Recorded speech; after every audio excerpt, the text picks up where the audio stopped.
আওয়ামী লীগ দিয়ে কমিটি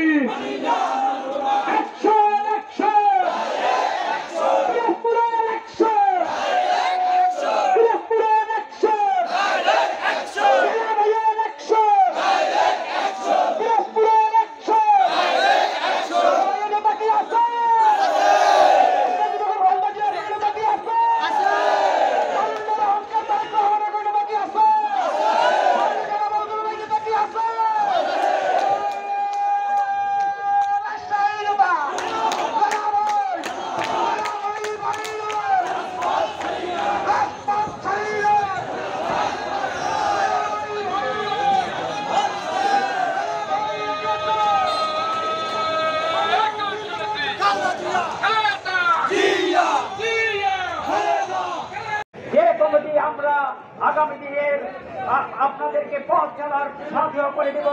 সেই কমিটিতে যেন কোনো সন্ত্রাসী, চাঁদাবাজি, আওয়ামী ঘাপটি মারা যে সমস্ত লোকজন আমাদেরকে বিভিন্নভাবে দীর্ঘদিন হয়রানি করেছে, তারা যেন আমাদের মাঝে আবার আমাদের মাঝে থেকেও যেন আমাদেরকে সেই জায়গায় আমাদেরকে সন্ত্রাসী না করতে পারে, সেই দিকে লক্ষ্য রাখতে হবে। আগামী দিনে আমাদের যে কমিটি আমাদেরকে সঠিক পথে পরিচালনা করবে, আমরা যেন সেই ধরনের নেতা আমরা নির্বাচিত করতে পারি।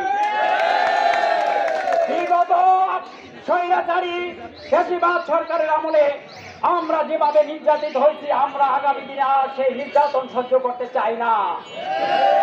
বন্ধুগণ, আমরা যে আশা নিয়ে এই দীর্ঘ 17 বছর আমাদের জীবন উৎসর্গ করে দিয়ে যে জুলুম হলিয়া সহ্য করে যেভাবে আমাদের জীবন কাটিয়েছি, আজকে আমাদের সুখে থাকার কথা, আজকে আমাদের মুখে হাসি থাকার কথা, কিন্তু কি দেখতে পারলাম? আমাদের মধ্যে ঘাপটি মারা কিছু আওয়ামী জামাতি সন্ত্রাসীরা আমাদের মাঝে আওয়ামী সন্ত্রাসীদেরকে পুনর্বাসন করার দায়িত্ব নিয়েছে। বন্ধুগণ, আমাদের সকলের নেতা, আমাদের জাতীয়তাবাদী দলের কাণ্ডারি জনাব তারেক রহমান আপনাদেরকে একটি সুন্দর পথ অবলম্বন করিয়েছে, যেটি এর আগে আমাদের কমিটিগুলো হয়তো ঘরে বসে নাম লিখে, কিন্তু উনি চিন্তা করছেন আমাদের দলকে আরো শক্তিশালী করতে হবে, গণতন্ত্রের শক্তিশালী করতে হবে।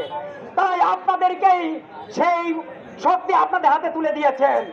আপনাদের ভোটের মাধ্যমে আগামী দিনের নেতা নির্বাচন করার সুযোগ দিয়েছেন, কিন্তু একটি চক্র যারা দীর্ঘদিন আওয়ামী লীগের সাথে হাত মিলিয়ে চলেছে, তারা আবার তাদের ক্ষমতার বলে তারা আমাদের আওয়ামী সন্ত্রাসীদেরকে পুনর্বাসন করার দায়িত্ব নিয়েছে।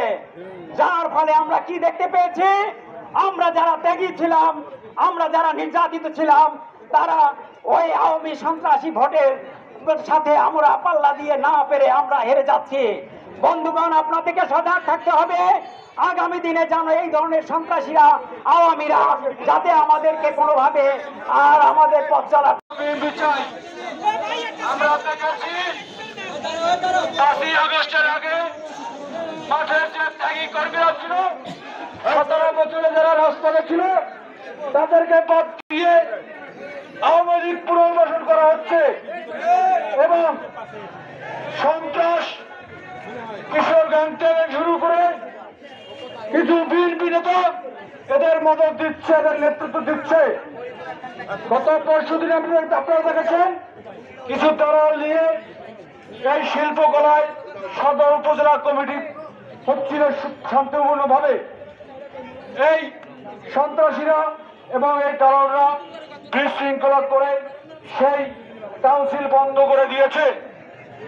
বন্ধুরা আমার, যারা 17 বছর এই স্বৈরাচার, এই ফ্যাসিস্ট সরকারের বিরুদ্ধে যারা আন্দোলন সংগ্রাম করেছে, জেল কেটেছে,